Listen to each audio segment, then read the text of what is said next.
तो दोस्तों आज हम फिर से आपके लिए लेकर आए हैं देश दुनिया की सभी ताजा बड़ी खबरें। फटाफट एक एक कर विस्तार से आज आपको बताएंगे, तो वीडियो को अंत तक जरूर देखें। दोस्तों वीडियो बनाने में हमें काफी मेहनत लगी है, तो वीडियो को दिल से लाइक कर दीजिए। दोस्तों पहली खबर में आपको बता दें कि मस्जिदों को तोड़ने के बाद चीन की सरकार ने बुद्ध की मूर्ति चीन में तोड़ना किया शुरू, बौद्धों को दिया बड़ा झटका।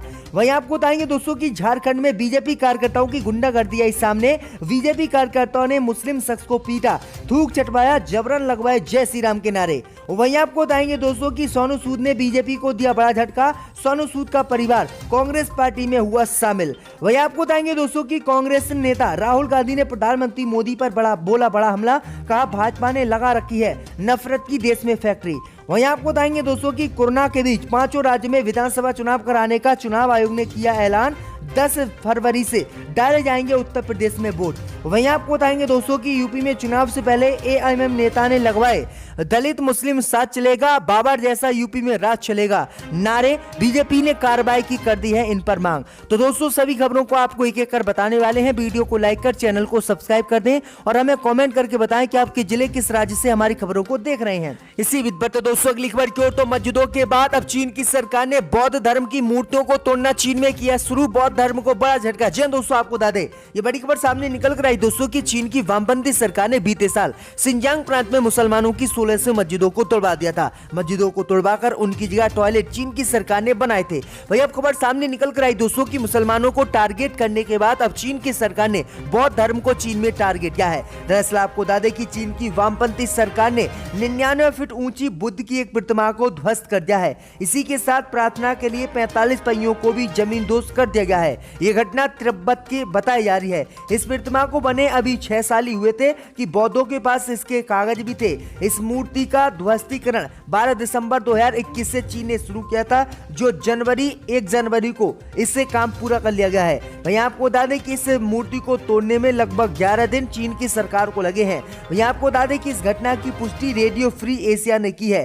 तो ये बड़ी अपडेट आई दोस्तों की चीन की सरकार लगातार अल्पसंख्यकों को टारगेट चीन में कर रही है। पहले मस्जिदों को तोड़ा, उनकी जगह टॉयलेट बनवाए और अब बौद्ध धर्म को जो है टारगेट चीन में किया जा रहा है। बौद्ध धर्म की मूर्तियां अब तोड़ी जा रही। तो ये बड़ी अपडेट आई दोस्तों। इसी बीच में तो दोस्तों अगली खबर की ओर, तो झारखंड में भाजपा कार्यकर्ताओं की गुंडागर्दी आई सामने। मुस्लिम शख्स को पीटा, थूक चटवाया, जबरन लगवाए जय श्री राम के नारे। जी दोस्तों आपको बता दें कि झारखंड के धनबाद में भाजपा कार्यकर्ताओं की गुंडागर्दी एक बार फिर से सामने आई है। भाजपा कार्यकर्ताओं ने मुस्लिम शख्स को जबरन पीटा, उससे थूक चटवाया और जबरन जय श्री राम के नारे लगाए। वहीं आपको बता दें कि मुस्लिम युवक ने जय श्री राम के नारे लगाने से इनकार किया, तो भाजपा कार्यकर्ताओं ने जमकर उसको पीटा। इस मामले में कई आरोपियों को गिरफ्तार किया गया है। पूरे घटनाक्रम से जुड़ा एक वीडियो भी सोशल मीडिया पर वायरल हो रहा है। दरअसल आपको बता दें कि भाजपा कार्यकर्ता विरोध प्रदर्शन कर रहे थे, वहां से जीसान नाम का एक मुस्लिम शख्स गुजरा। वहीं आपको बता दें कि बीजेपी कार्यकर्ताओं ने उस शख्स को पकड़ा और उससे उसका नाम पूछा। उसने अपना नाम जैसे ही जीसान बताया, उसके बाद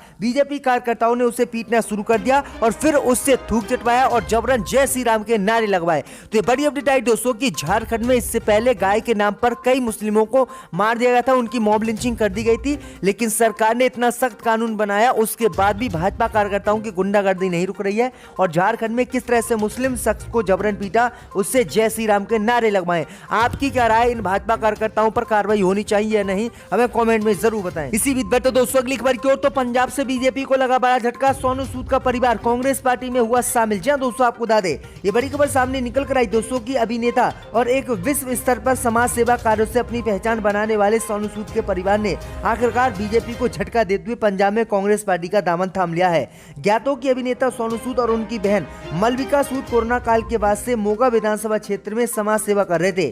इसके बाद उन्होंने मोगा विधानसभा क्षेत्र से चुनाव लड़ने की घोषणा भी की थी, लेकिन वे किसी भी राजनीतिक दल का हिस्सा बनने का ऐलान नहीं किया था। वहीं आपको बता दें कि लगातार बयान आ रहे थे कि वह जल्दी बीजेपी पार्टी को ज्वाइन कर सकते हैं। लेकिन आपको बता दें कि जैसे ही चुनाव का ऐलान हुआ विधानसभा के, उसके बाद सोनू सूद के परिवार के नजदीकी कांग्रेस नेता ने सोशल मीडिया पर सोनू सूद की बहन मलविका सूद की पोस्ट शेयर कर दी। इस पोस्ट से स्पष्ट हो गया कि मलविका सूद ने कांग्रेस पार्टी की सदस्यता प्राप्त कर ली है और वह पार्टी में शामिल हो गई है। तो ये बड़ी अपडेट आई दोस्तों कि बीजेपी में जाने के सोनू सूद के परिवार के कयास लगाए जा रहे थे, लेकिन उन्होंने बीजेपी को झटका देते हुए कांग्रेस पार्टी को चुना है। इसी बीच बढ़ते दोस्तों अगली खबर की ओर तो कोरोना काल के बीच चुनाव आयोग ने 5 राज्य में विधानसभा चुनाव कराने का किया ऐलान। चंद दोस्तों आपको बता दें, ये बड़ी खबर सामने निकल कर आई दोस्तों की कोरोना वायरस के बढ़ते संक्रमण के बीच चुनाव आयोग ने 5 राज्य में विधानसभा चुनाव कराने की घोषणा आज कर दी। इसके साथ ही आचार संहिता 5 राज्य में लागू कर दी गई है। दरअसल आपको बता दें कि उत्तर प्रदेश में 7 चरणों में मतदान उत्तर प्रदेश में होगा। दरअसल आपको बता दें कि यूपी में पहले फेज का मतदान 10 फरवरी को होगा और जो है 7वां फेज 7 मार्च को होगा। वहीं मतगणना 10 मार्च को होगी। वहीं आपको बता दें कि पंजाब, गोवा और उत्तराखंड में एक फेज में विधानसभा चुनाव होंगे। 14 फरवरी को पंजाब, गोवा और उत्तराखंड में मतदान होगा। मणिपुर में 27 फरवरी को पहले चरण का मतदान होगा और 3 मार्च को दूसरे चरण का मतदान होगा। और वहीं आपको बता दें कि नतीजे 10 मार्च को आ जाएंगे। तो ये बड़ी अपडेट आ रही दोस्तों कि चुनाव आयोग ने ये बड़ा ऐलान अब कर दिया है। इसी बीच बढ़ते दोस्तों अगली खबर की ओर तो कांग्रेस नेता राहुल गांधी का बड़ा बयान। कहा भाजपा ने लगा रखी है नफरत की कई फैक्ट्रियां। जी दोस्तों आपको बता दें कि कांग्रेस के पूर्व अध्यक्ष राहुल गांधी ने एक खबर का हवाला देते हुए शनिवार को आरोप लगाया कि भारतीय जनता पार्टी ने नफरत की कई फैक्ट्रियां देश में लगा रखी हैं। उन्होंने ट्वीट किया और कहा कि बुल्लीबाई ऐप मामले में अभियुक्तों की कम उम्र देखकर पूरा देश पूछ रहा था कि इतनी नफरत कहां से आई है। दरअसल आपको बता दें कि भाजपा ने नफरत की कई फैक्ट्रियां लगा रखी है। टैग ऑफ ऐप उनमें से एक है। इससे पहले कांग्रेस प्रवक्ता ने शुक्रवार को भाजपा पर टैग फाग नाम ऐप के माध्यम से कुछ मुस्लिम समुदाय और मुस्लिम महिलाओं का दुष्प्रचार फैलाने का आरोप भी लगाया था और कहा था कि इस मामले पर उच्चतम न्यायालय को संज्ञान लेना चाहिए। उन्होंने एक समाचार पोर्टल की खबर का उल्लेख करते हुए ये भी कहा था कि सरकार को ऐप के संदर्भ में तत्काल कदम उठाना चाहिए। कांग्रेस के इस आरोपों पर भाजपा की तरफ से फिलहाल कोई प्रतिक्रिया नहीं आई है। तो ये बड़ी अपडेट आ रही दोस्तों। इसी बीच बढ़ते दोस्तों अगली खबर की ओर तो छत्तीसगढ़ के मुख्यमंत्री ने प्रधानमंत्री मोदी पर बोला हमला। कहा जो पीएम अपने देश में सुरक्षित नहीं वह देश की सुरक्षा कैसे करेगा। जी दोस्तों आपको बता दें कि पंजाब में प्रधानमंत्री मोदी की सुरक्षा में चूक के मामले ने अब तूल पकड़ लिया है। एक तरफ भाजपा पंजाब सरकार पर आरोप लगा रही है तो वहीं दूसरी तरफ छत्तीसगढ़ के मुख्यमंत्री भूपेश बघेल ने राजनीतिक ढकोसला इसको बताया है। उन्होंने प्रधानमंत्री मोदी पर निशाना साधते हुए कहा है कि प्रधानमंत्री मोदी को अपने सुरक्षा एजेंसियों पर विश्वास नहीं रहा। देश के किसानों पर प्रधानमंत्री मोदी को विश्वास नहीं रहा। प्रधानमंत्री मोदी अपने आप को सुरक्षित महसूस देश में नहीं करते हैं तो देश की क्या सुरक्षा प्रधानमंत्री मोदी करेंगे। आगे उन्होंने कहा कि देश सुरक्षित हाथों में नहीं है, देश की सीमा सुरक्षित नहीं है। किसान आंदोलित हैं, बेरोजगारी बढ़ रही है, महंगाई बढ़ रही है और किसी चीज पर नियंत्रण नहीं है और प्रधानमंत्री मोदी को भी अपनी जान का देश में खतरा है। इसलिए प्रधानमंत्री मोदी देश की सुरक्षा कैसे कर सकते हैं। तो ये बड़ा हमला कांग्रेस नेता और छत्तीसगढ़ के मुख्यमंत्री भूपेश बघेल ने प्रधानमंत्री मोदी पर बोला है। इसी बीच बढ़ते दोस्तों अगली खबर की ओर तो उत्तर प्रदेश में एआईएमएम नेता ने लगवाए नारे दलित मुस्लिम साथ चलेगा, बाबर जैसा यूपी में राज चलेगा। बीजेपी ने कार्रवाई की मांग। जी दोस्तों आपको बता दें कि उत्तर प्रदेश में विधानसभा चुनावों से पहले जिन्ना की एंट्री हुई और फिर अब बाबर की एंट्री हुई है।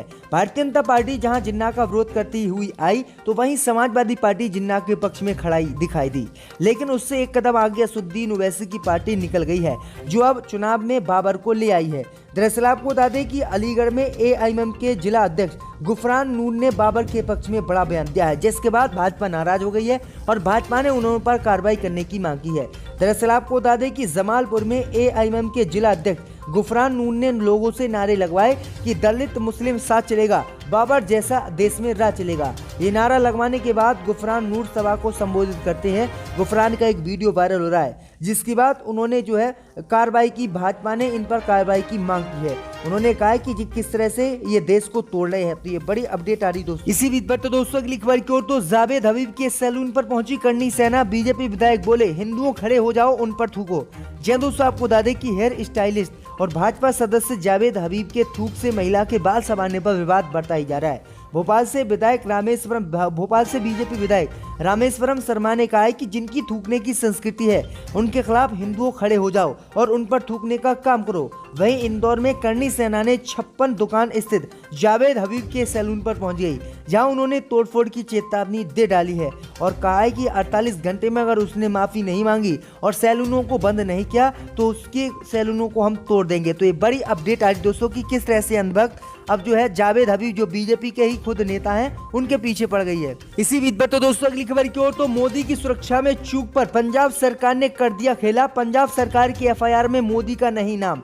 जी दोस्तों आपको बता दें कि पंजाब के फिरोजपुर में 5 जनवरी को प्रधानमंत्री मोदी की सुरक्षा में हुई चूक के मामले में अब जो है पंजाब सरकार ने मोदी के साथ खेला कर दिया और इस चूक के मामले में पंजाब के थाना कुलगढ़ी पुलिस ने 150 अज्ञात प्रदर्शनकारियों पर मामला दर्ज किया था।